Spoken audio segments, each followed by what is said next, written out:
do have breaking news. President-elect Trump has sued the Des Moines Register and its retiring star pollster Ann Selzer over a poll that had Vice President Harris ahead of him in Iowa. Trump ultimately did win Iowa. The suit argues the poll constituted election interference.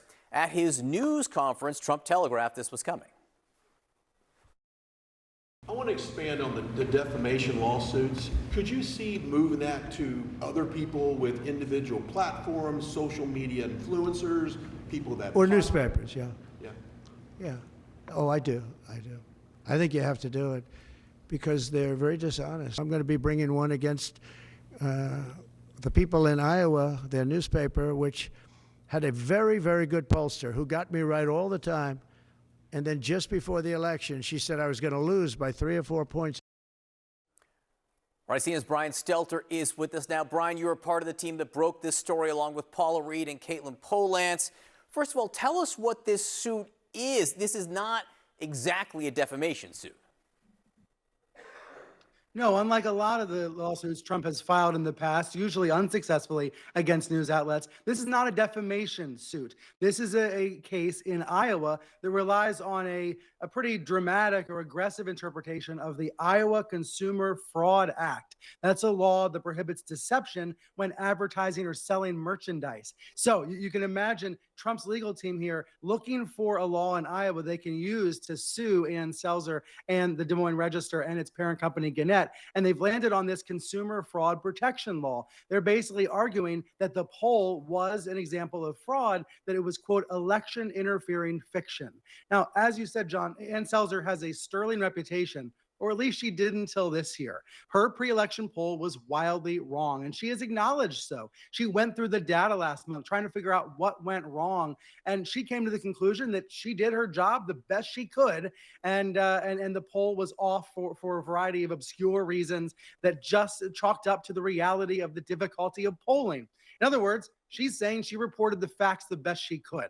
But Trump is saying this poll was fiction. It distorted the final days of the election. This seems like a legal long shot, but oftentimes when Trump files suit, the goal is not necessarily to win, it's to make his opponents suffer. And this might be one of those cases, John.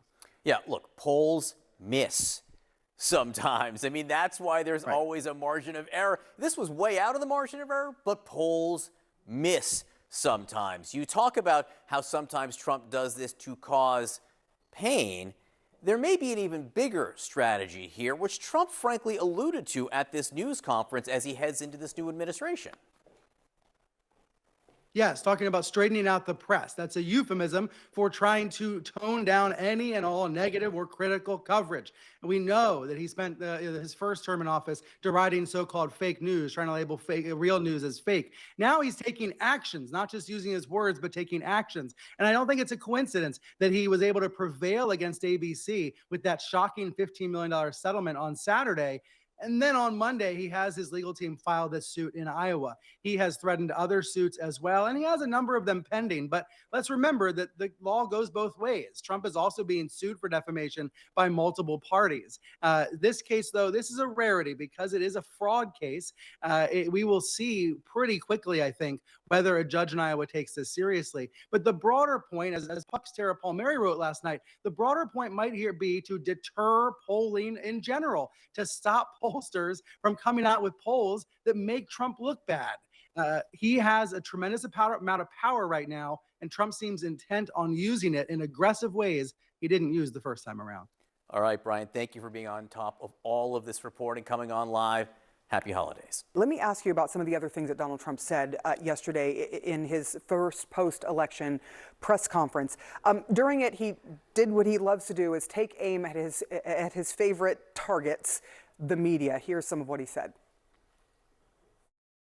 I want to expand on the defamation lawsuits. Could you see moving that to other people with individual platforms, social media influencers, people that... Or newspapers, yeah. Yeah. Yeah. Oh, I do. I think you have to do it because they're very dishonest. I'm going to be bringing one against the people in Iowa, their newspaper, which had a very, very good pollster who got me right all the time. And then just before the election, she said I was going to lose by 3 or 4 points. All right, so he talked about he was going to sue that renowned pollster in Iowa. We've just gotten this in from our Brian Stelter, Caitlin Polance, and Paula Reed that he is escalating his legal campaign against media outlets and is suing now that pollster, Jay Ann Seltzer. So I want to ask you, Shermichael, is this a scare tactic?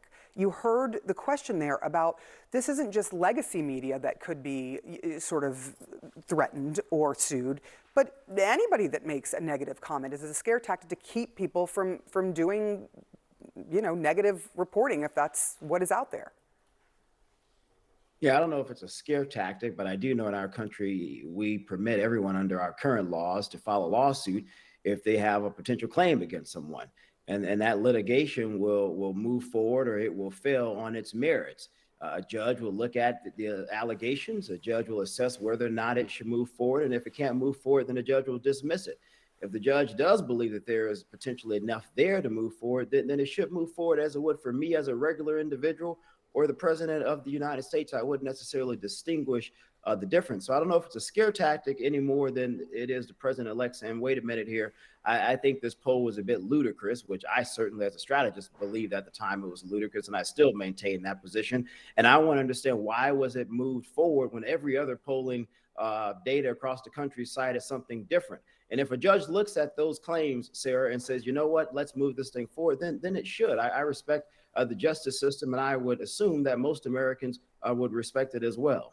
Yeah, you think suing over a polling, which isn't always right. I mean, there's a slippery slope there. And I'm curious, Chuck, to you, as to whether or not you think this is a tactic to try to silence people or sort of have a chilling effect. Well, let's be clear. I've been running campaigns for 38 years, and if we start suing people for bad polls, count me all in, and a lot of trauma in my life over that time period.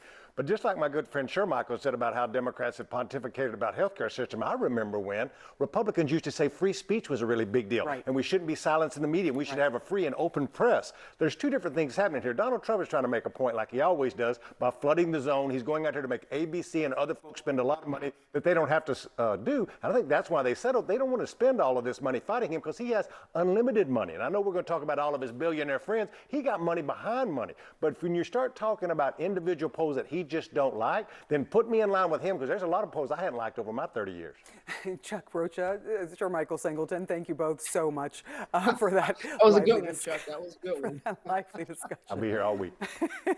Let's go to CNN media correspondent Hadass Gold. She joins us now. I mean, Hadass, it seems like this is one of those Trump lawsuit threats, but it sounds like he's making good on the threat. Apparently, he's not suing for defamation here. What can you tell us? Yeah, he's made good on the threat. The lawsuit has been filed, and he's not suing for defamation, libel, anything like that. He's actually suing under what you could say is a very aggressive reading of the Iowa Consumer Fraud Act. Now, this act, it prohibits deception when advertising or selling merchandise. That's to say something like, oh, buy this product and you're going to lose 15 pounds tomorrow. That's what it's aimed at. But he is taking that and saying that the news coverage that was caused by this poll, as you noted, that flurry of coverage said, oh, maybe Harris can pull this off, even though Trump had won it 2 times before. He says that this was intended, that it was intentional to artificially help Democrats during the campaign. He doesn't show in this lawsuit that Seltzer or the Des Moines Register did anything improper in this poll or how it was done. And we do have a statement from the Des Moines Register. They've acknowledged that the poll did not show the ultimate margin of President Trump's Election Day victory. But I do want to read part of this to you, because they also say they acknowledge this by releasing the poll's full demographics, crosstabs, weighted and unweighted data, as well as a technical explanation from pollster Ann Seltzer. They say we stand by our reporting on the matter and believe the lawsuit is without merit. Now, Jim, we've all seen polls in the past. Sometimes they're right, sometimes they're wrong. Even Donald Trump himself has pushed rather unscientific online polls. And Ann Seltzer herself has even wondered if the coverage of her poll actually helped push more Republicans out to vote for President Trump. But Jim, even if this gets thrown out, and a lot of experts in media law and the like say this isn't going to go anywhere, in these types of situations, the process is the punishment, because even just showing up to the court and having to sit through all this, paying your lawyers, that costs a lot of money and it takes a lot of time. And for a smaller organization, for an independent journalist, because President Trump was actually asked, are you going to go after social media influencers or smaller outlets? And he said, yes, I will. And you know what, Jim? This is a page out of the authoritarian playbook, because if you look at places like Hungary's Viktor Orban, this is what they've done when they go after the media. They don't actually usually go for things like defamation and libel or things that might be more associated with media. They go after things like tax investigations, fraud investigations, and that can really drain an outlet, and it can put a chill, because then people might be more wary of publishing. They're more careful, or they might even be more wary of publishing some sort of opinion polls. But what's most worrying about this, Jim, is the fact that in that press conference, he said he thinks the Justice Department should be doing this, and he shouldn't have to do this on a civil level, essentially saying it should be a criminal level.